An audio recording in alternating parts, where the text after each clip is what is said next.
Home Alone 1 versus Home Alone 2. Which one is the best Christmas film? Welcome to Brill8 Debate.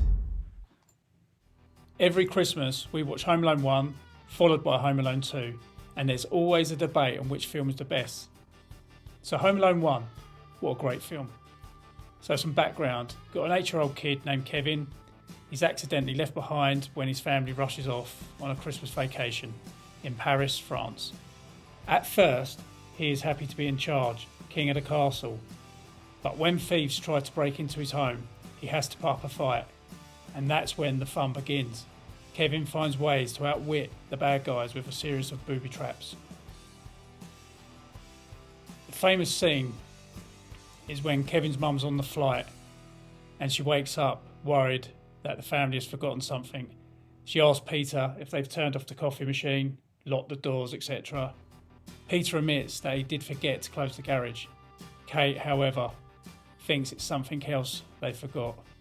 Then after Peter asks what they could possibly have forgotten, Kate finally realises what they have left behind, their son, and starts screaming, "Kevin!" Whilst Kevin's mum was trying to get home, the wet bandits, Marv and Harry, were in town to commit house robberies. They were called the Wet Bandits for leaving a calling card after flooding houses they robbed. At this point, Kevin is home alone. Once Kevin caught wind that the Wet Bandits were going to rob his house, he decided to be ready to fight them off with a number of booby traps. First, he rolls up the doormat by the staircase, placing toy cars, trucks and aeroplanes on the floor. He then covers the front steps outside with water, which immediately freezes.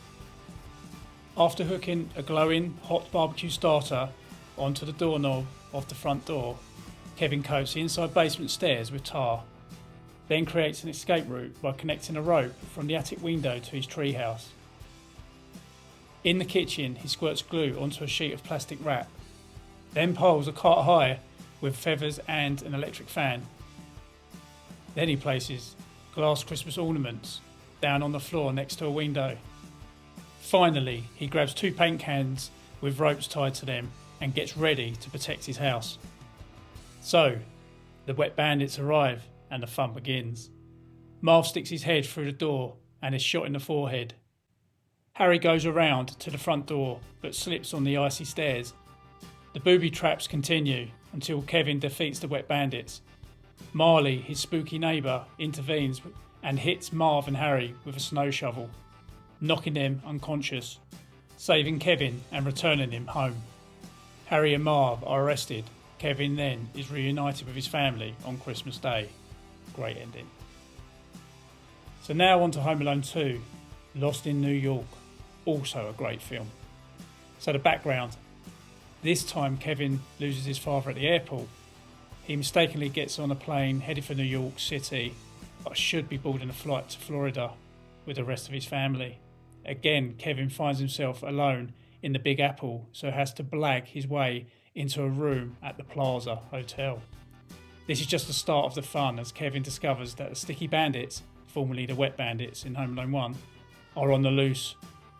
This time Kevin uses his creative skills to stop them from robbing an elderly man's toy store just before Christmas. Upon landing in Miami, the McAllister family discover that Kevin is missing and file a police report. After the police trace Peter's credit card, the family flies to New York. Meanwhile, Kevin goes to his uncle's townhouse, only to find it vacant and undergoing renovations.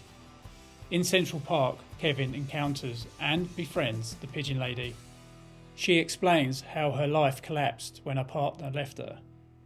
Kevin encourages her to trust people again, after considering her advice that he perform a good deed to make up for his misdeeds. He decides to prevent Harry and Marv from robbing the toy store. Kevin was feeling motivated at this point after seeing a young child patient in a window of the children's hospital and recalling Mr. Duncan's words about the donation money. Having rigged the townhouse with booby traps, Kevin visits a toy store during Harry and Marv's robbery, takes their picture and shatters the window to set off the alarm. He then lures them to the townhouse, where they spring the traps and suffer various injuries. While the duo searches for Kevin outside the townhouse, he calls the police using a payphone and leads Harry and Marv into Central Park. As Harry holds Kevin at gunpoint, the pigeon lady intervenes, tossing a bucket of birdseed onto Harry and Marv, attracting a massive flock of pigeons. Kevin then sets off the fireworks to signal the police, who scare off the pigeons. At the toy store, Mr. Duncan finds a note from Kevin explaining the robbery. The family arrives in New York, and Kate, remembering Kevin's fondness for Christmas trees, finds him making a wish at the Rockefeller Center Christmas tree. On Christmas morning, a truckload of free gifts arrives at the McAllister's hotel room, sent from a grateful Mr. Duncan for foiling the robbery. Kevin spends some quality time with his family, then goes to Central Park to give the pigeon lady the second turtle dove, cementing their friendship forever. I create, you debate. Home Alone 1 versus Home Alone 2. Which one is the best Christmas film? Elf versus The Grinch. Which one is the best Christmas film? Welcome to Brill8 Debate. So let's kick off with Elf. On Christmas Eve, an orphan baby crawls into Santa Claus' sack at the sight of a teddy bear and is unknowingly taken back to the North Pole from an orphanage. After the infant is discovered at the workshop, the elves name him Buddy after his diapers brand label, Little Buddy Diapers, and Papa Elf adopts him. Buddy is accepted by the elf community and grows up thinking he is actually an elf. As an adult, Buddy overhears he is a human. Papa Elf explains to Buddy that he was born to Walter Hobbs and Susan Wells. Susan put him up for adoption prior to her death. Walter now works as a children's book publisher at the Empire State Building in New York and is unaware of Buddy's existence. Santa reveals that Walter is on the naughty list due to his selfishness, but suggests Buddy could help redeem him with some Christmas spirit. Buddy travels to New York and finds Walter at work, but Walter mistakes him for a Christmas gram messenger and has him ejected from the building. So let's look at the best scenes. So what my top five scenes are. So I think in fifth place, I like the shower scene when Jovi and Buddy are singing It's Cold Outside. At first she doesn't know Buddy's there. Then when she realises he's there, she pops her head out the shower, shouts at him. Buddy runs off into the lockers head first and bounces off of them. I think in fourth place for me is the snowball fight when Buddy helps his new brother beat the bullies. In third, he takes Jovi for their first date for a dodgy cup of coffee at a shop called The World's Best Coffee. At number two is the ballroom fight between Buddy and Miles. I think that's a great scene, really funny. But my favourite scene in number one is when Buddy is dancing in the mailroom to Whoop, there it is, whoop, there it is. Now on to the Grinch. So the plot. The human-like people called Who's are filled with excitement about celebrating Christmas.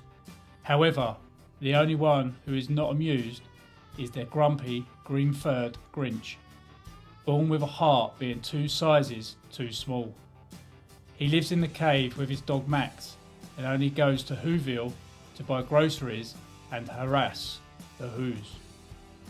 Meanwhile, 6-year-old Cindy Lou, who notices her mother Donna is overworked trying to take care of herself and her twin infant brothers Buster and Bean. Cindy Lou initially decides to send a letter to Santa Claus to help her mother, but after an encounter with the Grinch, who sarcastically tells her that if the matter is so urgent, she will have to talk to Santa face to face about it. She decides to go to the North Pole to talk to Santa himself. When Donna tells her that a round trip to the North Pole would take a month, she instead decides to try trapping Santa with the help of her friends. With Christmas approaching, an attempt by the Grinch to ruin a tree lighting ceremony goes wrong, resulting in him having a flashback about his disjointed childhood spent alone and unwanted in an orphanage. The Grinch soon decides that he will steal Christmas from Whoville. So my best parts of the Grinch, I'm going to do a top 3 actually. I think in third place, I just love the conversations the Grinch has with his dog Max. Max always looks at him all confused and just sort of shakes his head, and he's not quite sure what's going on, but I quite like them scenes. And in second place for me is when you got the young Grinch, when he's at one point he's shaving, and then even further back when he's eating glass in his high chair.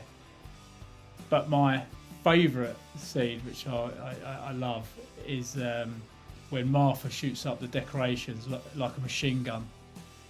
So she comes out and just literally goes. I think that's a great scene, and I actually want to get one of them guns so I can do my house. To finish off, the ending with the Grinch is brilliant. Where he gets the girl, he realises that Christmas doesn't come from a store. Maybe Christmas, perhaps, means a little bit more. Both great films with great moments. I create, you debate. Elf versus the Grinch. Which one is the best Christmas film?